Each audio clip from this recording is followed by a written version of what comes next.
అందరికీ welcome to my channel shining Shyamli. ఈ అమ్మవారి పూనకాలు, ఈ ముగ్గులు, ఈ హడావుడి అంతా ఏంటి అనుకుంటున్నారా? ఈ అమ్మవారి పూజ వచ్చేసి మా చెల్లి వాళ్ళ అత్తగారి ఇంటి దగ్గర జరిగిందండి మొన్న. ఈ పూజ అంతా చాలా ఇంట్రెస్టింగ్గా ఉంటుందన్నమాట. మీకు కూడా చూపించేద్దామని ఈ వీడియో అయితే తీసాం మొన్న. అయితే ఈ పూజకు సంబంధించిన అన్ని విషయాలు కూడా మీకు ఈ వీడియోలో ఫుల్ డీటెయిల్స్ అన్నీ చెప్పేస్తాను నేనైతే. మీరు నా ఛానల్ని ఇప్పుడే చూడడం ఫస్ట్ టైం అయితే మీరు నా ఛానల్ని సబ్స్క్రైబ్ చేసుకుని బెల్ సింబల్ని క్లిక్ చేసినట్లయితే నేను పెట్టే వీడియోస్ అన్నీ కూడా మీకు నోటిఫికేషన్ కింద వస్తాయన్నమాట. సో ఇంకా వీడియోలోకి అయితే వెళ్ళిపోదామా. ఫస్ట్ అమ్మవారిని పద్దాల వెంకమ్మ అంటారండి. పద్దాల వెంకమ్మ కొలుపులు అన్నమాట ఇప్పుడు జరిగే పూజ అంతా కూడా. ఇది అందరికీ ఉన్నదన్నమాట. కొన్ని ఇళ్లల్లోనే ఆచారాలు అయితే ఉన్నాయి. ఈ పద్దాల వెంకమ్మ అనే అమ్మవారు ఈ ఇంటికి ఇలవేల్పు ఆడబడుచు లెక్క అనమాట. ఆడబడుచుకి ఇలాగా ప్రతి 3 లేదా 5 సంవత్సరాలకు ఒకసారి కొలుపులు అయితే కొలుస్తారనమాట. లేదు ఇంట్లో ఏదైనా పెళ్ళిళ్ళు, ఆడపిల్ల పెళ్ళైనా మగపిల్లల పెళ్ళైనా ఏదైనా సరే పెళ్ళి జరిగినప్పుడు కుదిరినప్పుడు పెళ్ళికి ముందుగానే ఈ కొలుపులు అయితే కొలుచుకుని తర్వాత పెళ్ళి అయితే చేస్తారు అనమాట. ఈ ఆచారం మా చెల్లి వాళ్ళ అత్తగారి ఇంటి దగ్గర అయితే ఉంది. మాకైతే మా అమ్మ వాళ్ళ ఇంటి దగ్గర కూడా ఉంది. మా అత్తవారికి అయితే లేదనమాట. మా చెల్లికి ఇక్కడ అమ్మవారింటి దగ్గర, అత్తవారింటి దగ్గర 2 ఇళ్ళలో ఉంది. సో మా చెల్లి అయితే ఫుల్ హ్యాపీ చేస్తుంది అనమాట ఈ పండగ అంతా కూడా. దీని ఒక పండగలాగా చేస్తారనమాట. మనకి ఏదైనా పెళ్ళిళ్ళు కుదిరినప్పుడు వెంకటేశ్వర స్వామివారి పూజ చేసుకుంటారు కదా నైట్ అంతా, అలాగే ఈ అమ్మవారి పూజ కూడా చేస్తారండి. ఇక ఇది స్టార్టింగ్ నుంచి మీకు మొత్తం వివరంగా చెప్పేస్తాను. ఫస్ట్ అయితే ఇలాగా ఇంటి ప్రధాన ద్వారానికి ఎదురుగుండా ఒక పెద్ద ముగ్గు అయితే వేస్తారండి. ఈ ముగ్గులో వేసే రంగులన్నీ కూడా వీళ్ళు ఏవి బయట తీసుకుని కలర్స్ అయితే వేయరనమాట. వాళ్ళ ఇంట్లో వాళ్ళే తయారు చేస్తారు.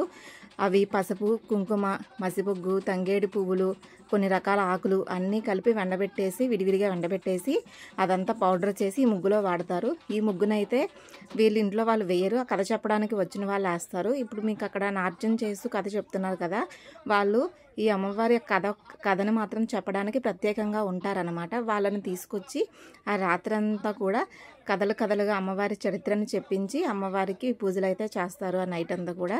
ఇలాగ ముగ్గు వేసిన తర్వాత అమ్మవారి ప్రతిమను తీసుకొచ్చి ముగ్గులో పెడతారనమాట. అమ్మవారి ప్రతిమని వరిపిండితో చేస్తారండి. వరిపిండిలో కొద్దిగా నీళ్లు పోసుకుంటూ కొంచెం ఆవు పాలు పోసి అమ్మవారి ప్రతిమంతా అయితే తయారు చేసి ఇంట్లో నుంచి బయటికి డప్పులతో తీసుకొచ్చి ఈ ముగ్గు చుట్టూ మూడు ప్రదక్షిణాలు చేసి ముగ్గు మధ్యలో అమ్మవారి ప్రతిష్ఠ చేస్తారు. చేసి అమ్మవారి దగ్గర ఒక పెద్ద దీపాన్ని కూడా ఉంచి ఆహ్వానం పలికి ఇలా నైట్ అంతా అమ్మవారి చరిత్రను కథలుగా చెప్తూ పూజలు అయితే చేస్తారు. ఈ నైట్ అంతా కథలు చెప్పినంతసేపు కూడా ఆ ఇంటి ఆడబడుచులు ఎవరైతే ఉన్నారో, ఎంతమంది అయితే ఉన్నారో వాళ్ళందరూ కూడా తల ఒక హారతి బలము పట్టుకుని ఇలా అమ్మవారికి హారతి ఇస్తూ ఉంటారు. కంపల్సరీగా ఈ కథ చదివినంతసేపు కూడా ఆ ఇంటి ఆడబడుచులు పెద్దవాళ్ళ దగ్గర నుంచి, పెళ్ళైన పెద్దవాళ్ళ దగ్గర నుంచి చిన్నపిల్లల వరకు అందరూ కూడా ఎంతమంది ఉంటే అంతమంది ఇలా హారతి పళ్ళాలు పట్టుకుని హారతి అయితే ఇవ్వాల్సిందే. ఇలా రాత్రంతా అమ్మవారి చరిత్ర చెప్పి అయిపోయిన తర్వాత తెల్లవారుజామున 4:30-5 గంటలకి అంతా అయిపోతుంది కథలు చెప్పడం. కథలన్నీ అయిపోయిన తర్వాత అమ్మవారిని ఇంకా చాటతో పాటు పైకి లేపి అమ్మవారికి మళ్ళీ హారతి ఇచ్చేసి బయటికి సాగనంపేస్తారనమాట. ఈసారి బయటికి సాగనంపేటప్పుడు ఇంట్లో వాళ్ళు ఎవరు తీసుకోరు, అది అమ్మవారిని పట్టుకోరు. ఆ కథ చెప్పడానికి వచ్చిన వాళ్ళు మాత్రం అమ్మవారిని తీసుకుని నెత్తి మీద పెట్టుకుని ఊరేగింపుగా వెళ్ళి గంగలో కలిపేస్తారు. అమ్మవారిని చాటతో పలంగా గంగలో అయితే కలిపేస్తారు. ఇంకా తెల్లారిన తర్వాత వాళ్ళు చుట్టాలని పక్కాలని అందరినీ పిలుచుకుని భోజనాలు అయితే పెట్టేసుకుంటారనమాట. భోజనాలు చేస్తారు. ఇంకో విషయం మర్చిపోయానండి మీకు చెప్పడం. నైట్ అంతా కథ చదివిన తర్వాత అయిపోయిన తర్వాత అమ్మవారికి ఒక మేకపోతుని అయితే సమర్పిస్తారనమాట. ఆ మేకపోతుని కథ చెప్పిన వాళ్ళకి ఇచ్చేస్తారు. కొంతమంది అయితే వాళ్ళే వండుకుని తింటారనమాట. అది కూడా ఉంటుంది. అమ్మవారిని సాగనం వేసిన తర్వాత తెల్లారిన తర్వాత భోజనాలు అయితే పెట్టేసుకుంటారు.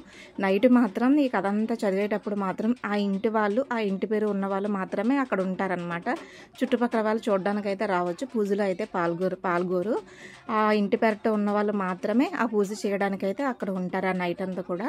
సో ఇలాగైతే అమ్మవారి పూజ అంతా చేసేసుకుంటారు పెళ్ళిళ్ళు కుదిరినప్పుడు, లేదా 3 లేదా 5 సంవత్సరాలకు ఒకసారి.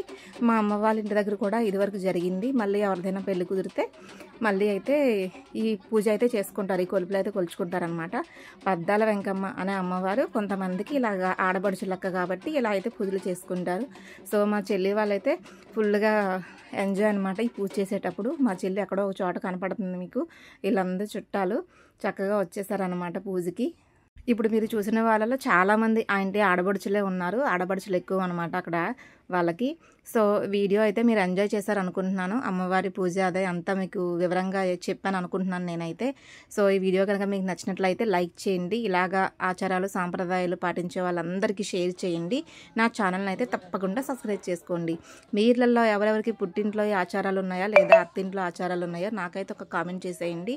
తప్పకుండా నా ఛానల్ని సబ్స్క్రైబ్ చేసుకుని నాకు సపోర్ట్ చేయండి. Thank you for watching.